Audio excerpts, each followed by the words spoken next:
Of the 19 churches that make up the Jamaica Long Island district of the AME New York Conference, the average age of the building structures is 140 years old. The cost of proper maintenance like roofing, painting, pointing, and interior work has skyrocketed. Congregations have resorted to doing partial repairs and patch jobs, many times using less skilled persons to do the work to cut costs. Since being appointed to the Jamaica Long Island District as the presiding elder, I became painfully aware of the number of church edifices that were in disrepair and congregations struggling to fix them. Because of the lack of financial resources, ill-informed trustees, and aging members, the structures have declined. Although our churches are in desperate need of repair, we've been able to worship together, praise together, and stand together during this time.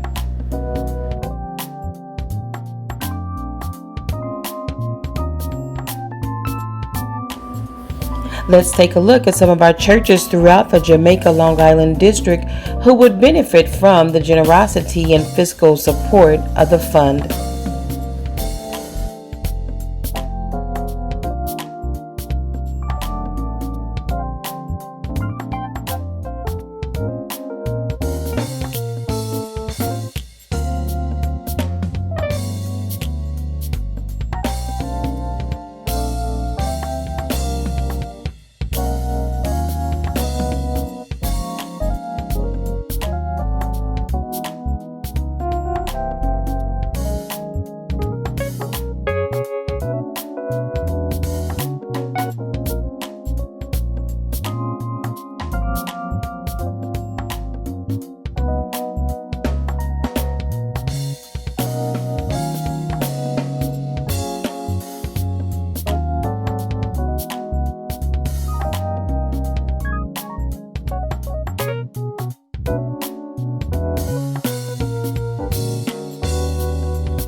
Greetings. My name is Reverend Tyra L. Frazier, and I greet you with Jesus joy on this afternoon. I am the pastor of Morris Brown African Methodist Episcopal Church located at 14503 Rockaway Boulevard in Queens, New York. One of the things that happened when I entered into my pastoralship is that I learned a couple of things about that building. I learned, one, that there was a hole in the pipe in our boiler. I also learned that the boiler had the water gauge that was not working properly. I also learned that the registration was not properly done on our boiler. And so those are three things that needed attention and need repair. I also learned that the church had a leak in the sanctuary. I also learned that in the pastor's office, one of the valves was broken on the heating element. And I also learned that there were small repairs that needed to take place in our building and our sanctuary. So what we've done over this past year is a couple of small fundraisers that have allowed us to have the building painted, allowed us to replace the ceiling tiles, and allowed us to have new lighting installed in our sanctuary so that it's lighter and brighter. But we have yet to enter back into our building. We are a virtual congregation still, and we are ready to enter in, but we can't enter in if we don't have the monies or the fundings or any grants poured back into this church.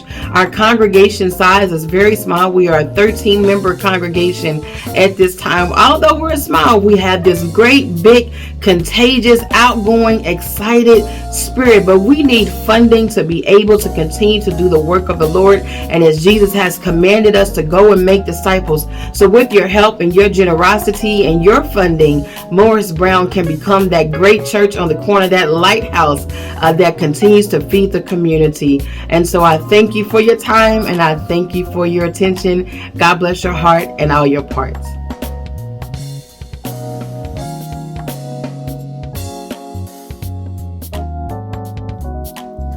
The vision is to develop a financial pool that will be available to churches in the Jamaica Long Island district to apply for when needing help in their building repair projects. These funds will be given as grants or loans to help congregations, thereby allowing them to use their resources towards ministry-minded programs. We don't want to wait for others to do for us what we can do for ourselves. Out of this idea, the Jamaica Long Island Fund, also known as the Fund, was birthed. The fund would also provide resource information available to congregations, as well as training workshops for pastors and trustees to help them do a better job at maintaining their buildings. The fund would be that solution. During this fiscal year, the fund has developed three goals. Number one, to raise $25,000 through donations and grants. Number two, to begin the application process. And number three, to provide our first grant. We solicit your prayers and your donations towards this worthy cause. And now a word from our presiding elder of the Jamaica Long Island District, Reverend Dr. Joanne L. Owings.